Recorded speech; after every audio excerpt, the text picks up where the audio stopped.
പെസഹക്കാലത്തിലെ 6-ാമത്തെ ഞായർ. ഇന്നത്തെ സുവിശേഷത്തിൽ യേശുനാഥൻ നമുക്കായി പരിശുദ്ധാത്മാവിനെ വാഗ്ദാനം ചെയ്യുന്നു. തൻ്റെ ഉത്ഥാനത്തിന് ശേഷം തന്നിൽ വിശ്വസിച്ചിരുന്നവരാരും ചിതറപ്പെടുകയോ അന്യാധീനപ്പെട്ടു പോവുകയോ ചെയ്യാതെ ദൈവവുമായി ഐക്യപ്പെട്ടിരിക്കുവാൻ തക്ക രീതിയിൽ നമ്മെ ഒന്നിപ്പിക്കുന്ന പരിശുദ്ധാത്മാവിനെ അയക്കുമെന്ന് യേശുനാഥൻ ഉറപ്പ് നൽകുകയാണ്. കുറേ വർഷങ്ങൾക്ക് മുമ്പ് ഒരിടവകയിൽ വികാരിയായി സേവനം ചെയ്യുകയായിരുന്നു. ആ ഇടവകയിൽ വലിയൊരു നഴ്സറി സ്കൂൾ ഉണ്ടായിരുന്നു. പള്ളിമഴയുടെ അടുത്തായിരുന്നു നഴ്സറി സ്കൂൾ സ്ഥിതി ചെയ്തിരുന്നത്. എല്ലാ ദിവസവും രാവിലെ അമ്മമാർ കുട്ടികളെ ആ നഴ്സറിയിൽ ആക്കിയിട്ട് പോകുക പതിവായിരുന്നു. പലപ്പോഴും അമ്മമാർ കുട്ടികളെ നഴ്സറിയിലാക്കിയിട്ട് മടങ്ങുമ്പോൾ കുട്ടികൾ നിലവിളിച്ച് കരയുന്നത് കേൾക്കാമായിരുന്നു. അപ്പോഴൊക്കെ അമ്മമാർ കുട്ടികളെ ചേർത്തണച്ചുകൊണ്ട് അവരോട് പറയും, ഞാൻ കടയിൽ പോയി സാധനങ്ങൾ മേടിച്ചിട്ട് ഉടനെ മടങ്ങി വരാം, അതുവരെ സുരക്ഷിതമായി ഇവിടെ നിലകൊള്ളുക എന്ന്. അമ്മമാരുടെ ഈ വാക്കുകളിൽ വിശ്വസിച്ചുകൊണ്ട് കുട്ടികൾ സമാശ്വാസപ്പെടുകയും സ്വസ്ഥതയിൽ അവിടെ ആയിരിക്കുകയും ചെയ്യുന്നു. കുഞ്ഞുങ്ങളെ സ്വസ്ഥതയിൽ നിലനിർത്തുന്നത് അമ്മമാരുടെ ആ വാഗ്ദാനമാണ്. കുറെ കഴിഞ്ഞ് മടങ്ങിയെത്തും എന്നുള്ള വാഗ്ദാനം കുട്ടികൾക്ക് പ്രത്യാശ പകരുന്നു. യേശുനാഥൻ തൻ്റെ ശിഷ്യന്മാരായി തിരഞ്ഞെടുക്കപ്പെട്ടവർക്ക് ഇപ്രകാരം ഒരു വാഗ്ദാനം നൽകുകയാണ്. തൻ്റെ ദൗത്യ നിർവഹണത്തിന് ശേഷം അവിടുന്ന് സ്വർഗീയ പിതാവുമായി ഒന്നാകുവാൻ സ്വർഗീയ സൗഭാഗ്യത്തിലേക്ക് തിരികെ പോകുന്നു എന്നുള്ള ആ ഒരു വസ്തുതയുടെ മേൽ അവിടുന്ന് അവരോട് പറയുന്നു, നിങ്ങൾ അസ്വസ്ഥരാകുകയോ ഭയപ്പെടുകയോ ചെയ്യണ്ട. കാരണം അനാഥരായി ആരുമില്ലാത്തവരായി അല്ല നിങ്ങളെ ഞാൻ ഉപേക്ഷിച്ചിട്ട് പോകുന്നത്, മറിച്ച് പരിശുദ്ധാത്മാവ് ശക്തിപ്പെടുത്തുവാൻ പിതാവായ ദൈവത്തിൽ നിന്ന് അയക്കപ്പെടുമെന്നുള്ള വലിയൊരു സന്ദേശമാണ് യേശുനാഥൻ നൽകുന്നത്. യേശുവിൽ ആശ്രയിച്ചുകൊണ്ടും അവിടുത്തെ ജീവിത കേന്ദ്രമാക്കിക്കൊണ്ടുമാണ് അപ്പോസ്തലന്മാർ യേശുവിനോടൊപ്പമായിരുന്നത്. അവർക്ക് യേശുവിൽ ഏറെ വലിയ പ്രതീക്ഷകളുണ്ടായിരുന്നു. എന്നാൽ അവിടുന്ന് ഉത്ഥിതനായ ശേഷം ആ പ്രതീക്ഷകൾ തകരുകയും അവർ ചിതറപ്പെടുകയും അസ്വസ്ഥരാകുകയും ചെയ്തു. ഇത് മുന്നിൽ കണ്ടുകൊണ്ടാണ് യോഹന്നാൻ തൻ്റെ സുവിശേഷത്തിൽ യേശുവിൻ്റെ വാഗ്ദാനത്തെ നമ്മുടെ മുമ്പിലേക്ക് അവതരിപ്പിക്കുന്നത്. യേശുനാഥൻ അവർക്ക് പരിശുദ്ധാത്മാവിനെ നൽകുമെന്നുള്ള ഉറപ്പ് സഭയുടെ മുന്നോട്ടുള്ള പ്രയാണത്തിന് പ്രചോദനമായി തീരും എന്നുള്ള വസ്തുതയുടെ മേൽ അവരുടെ മുൻപിൽ അവതരിപ്പിക്കുകയാണ്. ഒരുപക്ഷെ പരിശുദ്ധാത്മാവിനെ യേശുനാഥൻ തരും എന്ന് പറയുമ്പോൾ ഇതിനു മുമ്പ് പരിശുദ്ധാത്മാവ് എവിടെ ആയിരുന്നിരിക്കാം എന്നുള്ള ഒരു ചിന്ത നമ്മുടെ മനസ്സിലേക്ക് കടന്നു വരുന്നു എന്ന് വരാം. പരിശുദ്ധാത്മാവ് പിതാവിനോടൊപ്പം പുത്രനോടൊപ്പം അനാദിയിൽ തന്നെ നിലകൊള്ളുന്ന ആളാണ്. അതുകൊണ്ട് തന്നെ യേശുവിന് ശേഷം വരുന്ന ഒരാളായിട്ടല്ല, മറിച്ച് യേശുവിനോടൊപ്പം ഉള്ള ഒരാളായിട്ടാണ് നാം മനസ്സിലാക്കേണ്ടത്. ഉൽപ്പത്തി പുസ്തകത്തിലെ 1-ാം അധ്യായം 2-ാം വാക്യത്തിൽ പരിശുദ്ധാത്മാവ് ജലത്തിന്മേൽ നിലനിന്നിരുന്നു എന്നുള്ള കാര്യം എടുത്തു പറയുന്നു. പഴയ നിയമത്തിലെ പ്രവാചകന്മാരെയും ന്യായാധിപന്മാരെയും രാജാക്കന്മാരെയും പ്രചോദിപ്പിച്ചത് പരിശുദ്ധാത്മാവായിരുന്നു. ഉപദേശത്താലും ശക്തിയാലും ജ്ഞാനത്താലും അവർക്ക് ബലമായി മാറിയത് പഴയ നിയമത്തിലുടനീളം പരിശുദ്ധാത്മാവായിരുന്നു എന്ന് സാക്ഷ്യപ്പെടുത്തുന്നുണ്ട്. യേശുനാഥന്റെ ജനനത്തിന് കാരണമായി മാറിയതും പരിശുദ്ധാത്മാവിന്റെ പ്രവർത്തനം തന്നെയാണ്. അവിടുത്തെ ജ്ഞാനസ്നാന വേളയിൽ പരിശുദ്ധാത്മാവ് യേശുവിന് ശക്തമായ സാക്ഷ്യം കൊടുക്കുന്നതായി നാം കാണുകയും ചെയ്യുന്നു. യേശുവിന്റെ പ്രവർത്തനത്തിലുടനീളം പരിശുദ്ധാത്മാവിന്റെ സജീവമായ പ്രവർത്തനം നിലനിൽക്കുന്നതായി നമുക്ക് മനസ്സിലാക്കുവാൻ കഴിയും. അതുകൊണ്ട് തന്നെ പരിശുദ്ധാത്മാവ് ഇതുവരെ ഇല്ലായിരുന്നു, ഇനി വരാൻ പോകുന്നു എന്നുള്ള അർത്ഥത്തിലല്ല അവിടുന്ന് അരുളി ചെയ്യുന്നത്. മറിച്ച് പരിശുദ്ധാത്മാവിലൂടെ നമുക്ക് ലഭ്യമാകുന്ന പുതിയൊരു ബന്ധത്തെക്കുറിച്ചാണ് യേശുനാഥൻ പറയുന്നത്. പരിശുദ്ധാത്മാവ് വെറും ഒരു ചൈതന്യമല്ലെന്നും അവിടുന്ന് ജീവിക്കുന്ന ആളത്വത്തിൻ്റെ രൂപമാണെന്നും ആ ആളുമായുള്ള വ്യക്തിബന്ധം താനുമായിട്ടുള്ള ബന്ധത്തിന് തുടർച്ചയായി ശക്തി പകരുന്നതിനും സാന്നിധ്യ ബോധ്യം യാഥാർത്ഥ്യമാക്കുന്നതിനും സഹായിക്കും എന്നുള്ള ഒരു വസ്തുതയാണ് യേശുദേവൻ നമ്മുടെ മുമ്പിൽ അവതരിപ്പിക്കുന്നത്. അതുകൊണ്ട് തന്നെ പരിശുദ്ധാത്മാവുമായുള്ള വ്യക്തിബന്ധത്തിലൂടെ നമ്മുടെ ജീവിതത്തെ എപ്രകാരം ശക്തിപ്പെടുത്താമെന്നും പുതിയൊരു ദിശാബോധത്തിലേക്ക് നയിക്കാമെന്നുമുള്ള ഒരു തിരിച്ചറിവാണ് ഈ വാക്യത്തിലൂടെ അവിടുന്ന് നമുക്ക് പകർന്നു നൽകുന്നത്. പരിശുദ്ധാത്മാവായ ദൈവിക വ്യക്തിത്വത്തിൻ്റെ ആളത്വം നമ്മുടെ ജീവിതത്തിൽ പുതിയ ബന്ധത്തിലേക്കും പുതിയ സമീപനങ്ങളിലേക്കും പുതിയ മനോഭാവങ്ങളിലേക്കും നയിക്കും എന്നുള്ള ഉറപ്പ് ഇതിൽ അന്തർലീനമായിരിക്കുന്നു. പരിശുദ്ധാത്മാവിനെ യേശു നമ്മുടെ മുമ്പിൽ അവതരിപ്പിക്കുമ്പോൾ 5 രീതിയിലാണ് പരിശുദ്ധാത്മാവിൻ്റെ പ്രവർത്തനത്തെ നാം മനസ്സിലാക്കേണ്ടത്. ഒന്നാമത്, പരിശുദ്ധാത്മാവിനെ സഹായകനായിട്ടാണ് യേശുദേവൻ നമുക്ക് നൽകുന്നത്. കർത്താവ് യേശുക്രിസ്തുവിൻ്റെ സന്ദേശം പ്രധാനമായും ദൈവരാജ്യവുമായി ബന്ധപ്പെട്ടതായിരുന്നു. ദൈവരാജ്യം പ്രഘോഷിക്കപ്പെട്ട ദൈവരാജ്യം യാഥാർത്ഥ്യമാക്കുവാനുള്ള ആഹ്വാനം നൽകിക്കൊണ്ടുമാണ് അവിടുന്ന് തൻ്റെ ശുശ്രൂഷ നിറവേറ്റിയത്. ക്രിസ്തുവിനെ അനുധാവനം ചെയ്യുന്ന ഓരോ വ്യക്തിയും തൻ്റെ ജീവിതത്തിലുടനീളം പ്രവർത്തനനിരതമാകേണ്ടത് ദൈവരാജ്യ നിർമ്മാണ പ്രക്രിയയിലൂടെയാണ്. ഈ ദൈവരാജ്യ നിർമ്മാണ പ്രക്രിയ പ്രവർത്തനത്തിൽ നമുക്ക് എപ്പോഴും സഹായം ആവശ്യമായിട്ട് വരും. സ്വന്തം ശക്തിയിലും സ്വന്തം കഴിവിലും ദൈവരാജ്യ നിർമ്മാണം സാധ്യമാകണമെന്ന് നിർബന്ധമില്ല. അതുകൊണ്ട് തന്നെ ഈ ദൈവരാജ്യ നിർമ്മാണ പ്രവർത്തന പ്രക്രിയയിൽ പരിശുദ്ധാത്മാവ് എപ്പോഴും സഹായനായി മാറുമെന്നും അതുകൊണ്ട് തന്നെ പരിശുദ്ധാത്മാവിൻ്റെ സഹായത്താൽ നമ്മുടെ ദൈവരാജ്യ പ്രവർത്തനങ്ങൾ ത്വരിതഗതിയിൽ മുന്നോട്ട് കൊണ്ടുപോകുവാൻ നമുക്ക് കഴിയുമെന്നുള്ള ഉറപ്പാണ് യേശുദേവൻ നമുക്ക് നൽകുന്നത്. ഒരു കെട്ടിടം പണിയുന്ന ഒരു മേസ്തിരിയെ സംബന്ധിച്ചിടത്തോളം ആ കെട്ടിട നിർമ്മാണത്തിൽ മേസ്തിരിയെ സഹായിക്കുന്ന സഹായികൾ വളരെ പ്രധാനപ്പെട്ട പങ്ക് വഹിക്കുന്നു.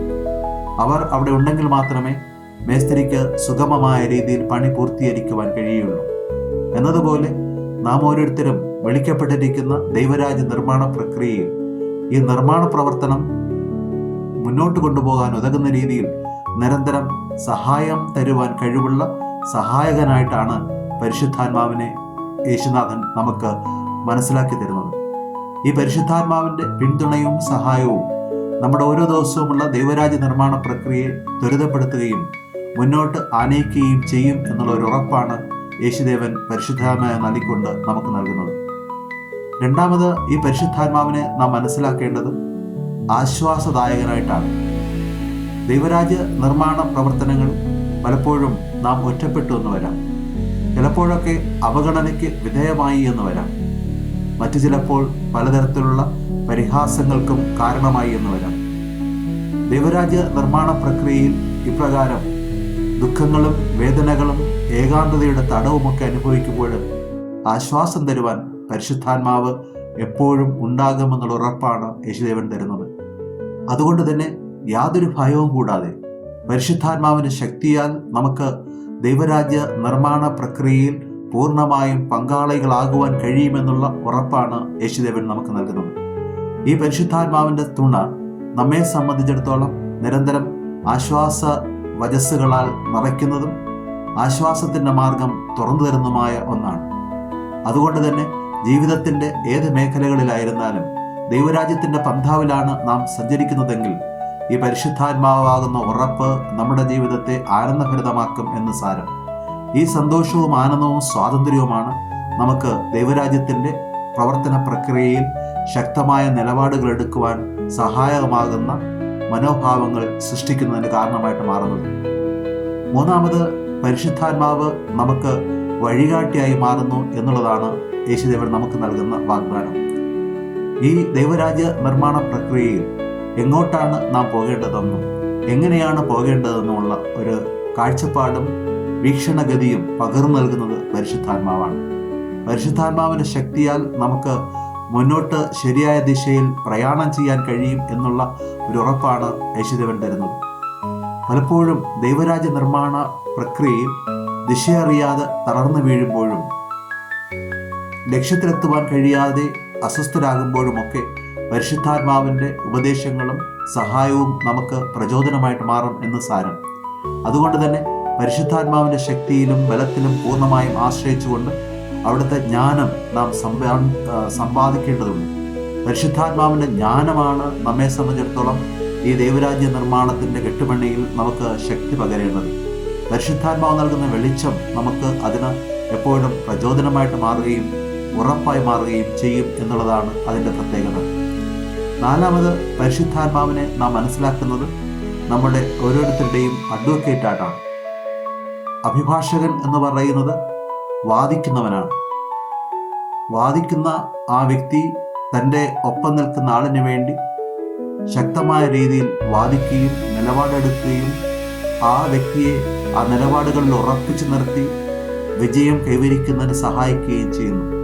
അതിനാവശ്യമായ വാദഗതികൾ നിരത്തുവാൻ അഭിഭാഷകന് കഴിയുന്നു എന്നുള്ളതാണ് പ്രത്യേകത. നമ്മുടെ ജീവിതത്തിലും നാം നിലപാടുകൾ എടുക്കുമ്പോൾ നമ്മുടെ ജീവിതത്തിൻ്റെ നിലപാടുകളെ ശരിയായ രീതിയിൽ വാദിച്ചെടുക്കുവാനും അതിൻ്റെ ഉത്തരവാദിത്വത്തിൽ നമ്മെ പൂർണ്ണമായും അടിയുറച്ച് നിൽക്കുന്ന രീതിയിലുള്ള ബോധ്യങ്ങൾ നൽകുവാനും കഴിയുന്ന ആളാണ് പരിശുദ്ധാത്മാവ്. അതുകൊണ്ട് തന്നെ നമ്മുടെ ജീവിതത്തിൻ്റെ ഈ നിർമ്മാണ പ്രക്രിയയും നമുക്ക് പരിശുദ്ധാത്മാവിൻ്റെ സഹായം അത്യന്താപേക്ഷിതമാണ്. അവിടുന്ന് എല്ലാ നിമിഷവും നമുക്ക് ശരിയായ രീതിയിലുള്ള വാദഗതികൾ നിരത്തി തന്നുകൊണ്ട് മുന്നോട്ട് നയിക്കും എന്ന് നമുക്ക് മനസ്സിലാക്കുവാൻ കഴിയും. അവിടെ തന്നെ പറയുണ്ടായല്ലോ, എന്തു പറയണമെന്നോ എങ്ങനെ പ്രതികരിക്കണമെന്നോ എന്ന് നമുക്ക് അറിയാൻ കഴിയാത്ത വേളയിൽ ഒന്നിനെക്കുറിച്ചും അസ്വസ്ഥമാകാതെ പരിശുദ്ധാത്മാവ് വേണ്ടത് വെളിപ്പെടുത്തി തരും എന്നുള്ള ഒരു വിശ്വാസത്തിൽ നാം പരിശുദ്ധാത്മാവിൽ ആശ്രയിക്കണമെന്ന്. അങ്ങനെ പരിശുദ്ധാത്മാവിൽ ആശ്രയിച്ച് നമ്മൾ മുന്നോട്ട് പോകുമ്പോൾ നമ്മുടെ ജീവിതത്തെ ശരിയായ ദിശയിലേക്ക് നയിക്കുവാൻ പരിശുദ്ധാത്മാവിൻ്റെ വാദഗതികളും പരിശുദ്ധാത്മാവിൻ്റെ അഡ്വക്കേറ്റായ നിലപാടുകളും നമ്മെ സഹായിക്കും എന്ന് സാരം. അടുത്തതായി, പരിശുദ്ധാത്മാവിനെ നാം മനസ്സിലാക്കുന്നത് നമ്മുടെ ജീവിതത്തിൽ നമുക്ക് വേണ്ടി നിലപാടുകൾ എടുക്കുന്ന ഒരു മധ്യസ്ഥനായിട്ടാണ്. മധ്യസ്ഥൻ എന്ന് പറയുന്നത് ദൈവത്തിൻ്റെ മുമ്പിൽ നമുക്ക് വേണ്ടി നിരന്തരം സംസാരിക്കുകയും നമുക്ക് അനുകൂലമായ രീതിയിൽ കാര്യങ്ങൾ ഉറപ്പാക്കുകയും ചെയ്യുന്ന ഒരാളാണല്ലോ. പരിശുദ്ധാത്മാവ് നമുക്ക് ദൈവത്തിൻ്റെ മുമ്പിലെ ഒരു മധ്യസ്ഥനായിട്ട് മാറുകയാണ്. അങ്ങനെ മധ്യസ്ഥനായിട്ട് മാറുന്നതിലൂടെ നമ്മെ സംബന്ധിച്ചിടത്തോളം നമുക്ക് നിരന്തരം ആശ്രയിക്കാവുന്നതും സഹായം കണ്ടെത്താൻ കഴിയാവുന്നതും ആശ്വാസം നേടാൻ കഴിയാവുന്നതും വഴി കാണിച്ചു തരാൻ കഴിയാവുന്നതുമായ ഒരാളത്വത്തിൻ്റെ സ്വരൂപത്തിലേക്കാണ് പരിശുദ്ധാത്മാവ് നമ്മെ നയിക്കുന്നത് എന്ന് മനസ്സിലാക്കുവാൻ കഴിയും. ഇങ്ങനെ ദൈവരാജ്യ നിർമ്മാണ പ്രക്രിയയിൽ എല്ലാ നിമിഷവും നമുക്ക് മാധ്യസ്ഥ സഹായം തരുവാൻ ഉതകുന്ന രീതിയിൽ ദൈവത്തിൻ്റെ മുന്നിൽ വർദ്ധിക്കുന്ന ഈ പരിശുദ്ധാത്മാവ് നമ്മെ സംബന്ധിച്ചിടത്തോളം ഒരു പുതിയ വെളിച്ചവും ദിശാബോധവുമാണ്. ഈ പരിശുദ്ധാത്മാവാണ് നമ്മുടെ ഈ ദൈവരാജ്യ നിർമ്മാണ പ്രക്രിയയിൽ നമ്മെ സദാ ശക്തിപ്പെടുത്തുകയും ബലപ്പെടുത്തുകയും ചെയ്യുന്നത്.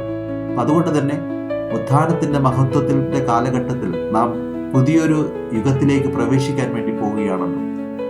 പെസഹക്കാലം അവസാനിച്ചിട്ട് അതിൻ്റെ സമാപ്ത നാളുകളിൽ നാം പരിശുദ്ധാത്മാവിനെ സ്വീകരിക്കുവാൻ ഒരുങ്ങുകയാണ്.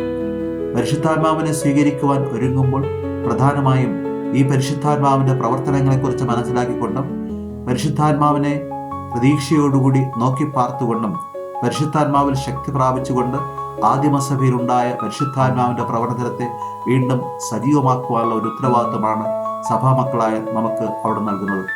പരിശുദ്ധാത്മാവിൻ്റെ പ്രവർത്തനം സർവദാ നമ്മോടൊപ്പമുണ്ട്. എന്നിരുന്നാലും അത് പ്രത്യേകമായ രീതിയിൽ തിരിച്ചറിയുവാനും മനസ്സിലാക്കി പരിശുദ്ധാത്മാവിന് പൂർണ്ണമായും നമ്മെ തന്നെ വിധേയമാക്കി കൊടുക്കുവാനും അവിടുത്തെ പ്രവർത്തനങ്ങളോടൊപ്പം സഹകരിക്കുവാനുമുള്ള ഒരു ആഹ്വാനമാണ് ഈ പരിശുദ്ധാത്മാവിൻ്റെ പ്രാർത്ഥനകളിലൂടെയും അവിടുത്തെ മധ്യസ്ഥ സഹായത്തിലൂടെയും നമുക്ക് കൈവരിക്കുവാൻ കഴിയുന്നത്. ഈ അവസരത്തിൽ പരിശുദ്ധാത്മാവാകുന്ന സഹായകനെ നമ്മുടെ ജീവിതത്തിൻ്റെ ഭാഗമാക്കി മാറ്റുവാനും അങ്ങനെ പെസഹക്കാലത്തിൻ്റെ സന്തോഷത്തിൻ്റെയും സമാധാനത്തിൻ്റെയും മാർഗത്തിലൂടെ സഞ്ചരിച്ചുകൊണ്ട് യഥാർത്ഥ സ്വർഗീയ സൗഭാഗ്യം സ്വന്തമാക്കുവാൻ പ്രയത്നിക്കുകയും ചെയ്യാം. അതിന് പരിശുദ്ധാത്മാവ് നമ്മുടെ ഓരോരുത്തരുടെയും ജീവിതത്തിൽ സഹായകനായി, ആശ്വാസദായകനായി, വഴികാട്ടിയായി, അഡ്വക്കേറ്റായി, മാധ്യസ്ഥനായി നിരന്തരം വ്യാപരിക്കുവാൻ ഉതകുന്ന രീതിയിൽ അവിടുത്തെ ആത്മീയ ചൈതന്യം സ്വന്തമാക്കാം. അവിടെ നിന്നുമായിട്ടുള്ള നമ്മുടെ ബന്ധത്തെ പുതിയ വ്യക്തിത്വ ബന്ധത്തിൻ്റെ ആഴങ്ങളിലേക്ക് നയിക്കുന്ന രീതിയിൽ ആഴമായ ബന്ധം സംസ്ഥാപിച്ചെടുക്കുന്നതിന് സഹായിക്കട്ടെ എന്ന് പ്രാർത്ഥിക്കുകയും ചെയ്യും.